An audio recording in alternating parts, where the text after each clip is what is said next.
Helene, having returned with the court from Vilna to Petersburg, found herself in a difficult position. In Petersburg she had enjoyed the special protection of a grandee who occupied one of the highest posts in the empire. In Vilna she had formed an intimacy with a young foreign prince. When she returned to Petersburg, both the magnate and the prince were there, and both claimed their rights. Helene was faced by a new problem: how to preserve her intimacy with both without offending either. What would have seemed difficult or even impossible to another woman did not cause the least embarrassment to Countess Bezukhova, who evidently deserved her reputation of being a very clever woman. Had she attempted concealment, or tried to extricate herself from her awkward position by cunning, she would have spoiled her case by acknowledging herself guilty.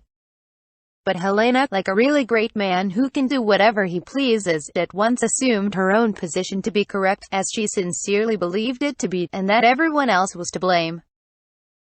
The first time the young foreigner allowed himself to reproach her, she lifted her beautiful head and, half turning to him, said firmly, "That's just like a man, selfish and cruel. I expected nothing else. A woman sacrifices herself for you, she suffers, and this is her reward.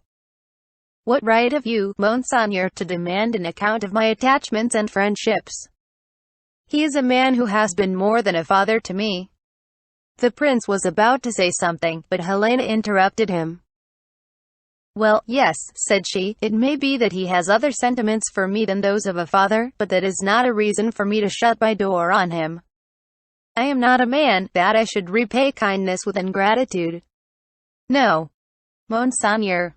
That in all that relates to my intimate feelings I render account only to God and to my conscience," she concluded, laying her hand on her beautiful, fully expanded bosom and looking up to heaven. "But for heaven's sake listen to me. Marry me, and I will be your slave." "But that's impossible. You won't deign to demean yourself by marrying me, you," said Helene, beginning to cry. The prince tried to comfort her, but Helene, as if quite distraught, said through her tears that there was nothing to prevent her marrying, that there were precedents. There were up to that time very few, but she mentioned Napoleon and some other exalted personages. That she had never been her husband's wife, and that she had been sacrificed. "But the law, religion," said the prince, already yielding. "The law, religion, what have they been invented for if they can't arrange that?" said Helene. The prince was surprised that so simple an idea had not occurred to him, and he applied for advice to the holy brethren of the Society of Jesus, with whom he was on intimate terms.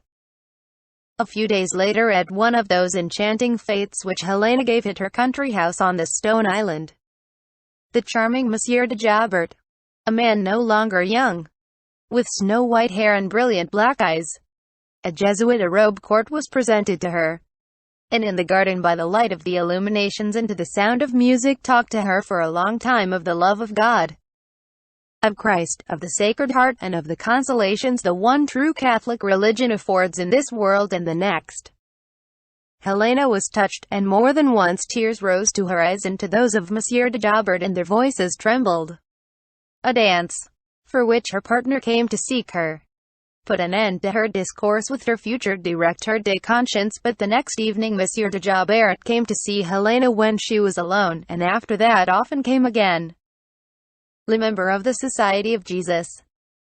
One day he took the Countess to a Roman Catholic church, where she knelt down before the altar to which she was led. The enchanting, middle-aged Frenchman laid his hands on her head, and, as she herself afterward described it, she felt something like a fresh breeze wafted into her soul. It was explained to her that this was La Grace. After that a long-frocked abbé was brought to her. She confessed to him, and he absolved her from her sins.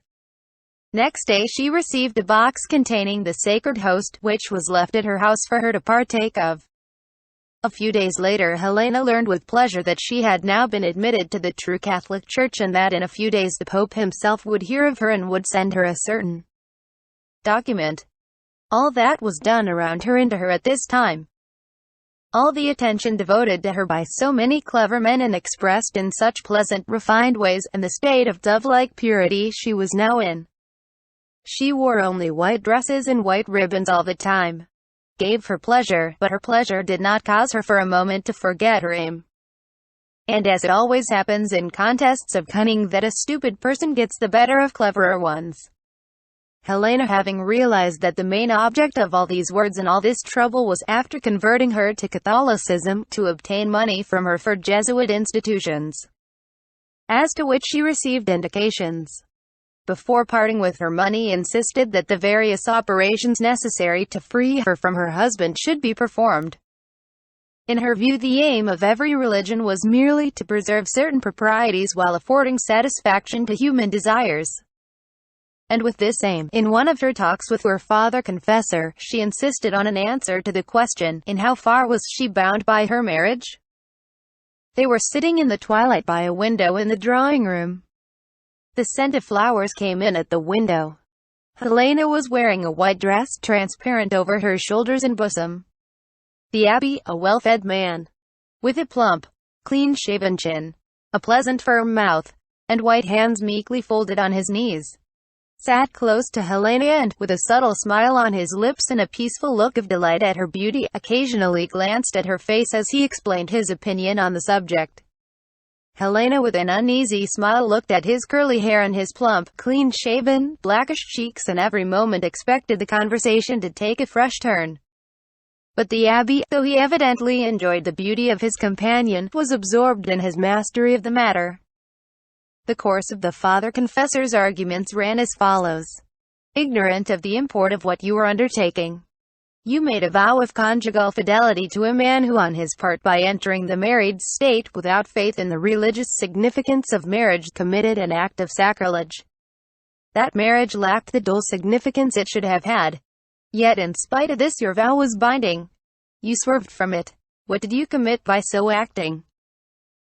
A venial, or a mortal sin.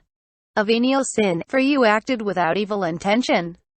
If now you married again with the object of bearing children, your sin might be forgiven. But the question is again a twofold one.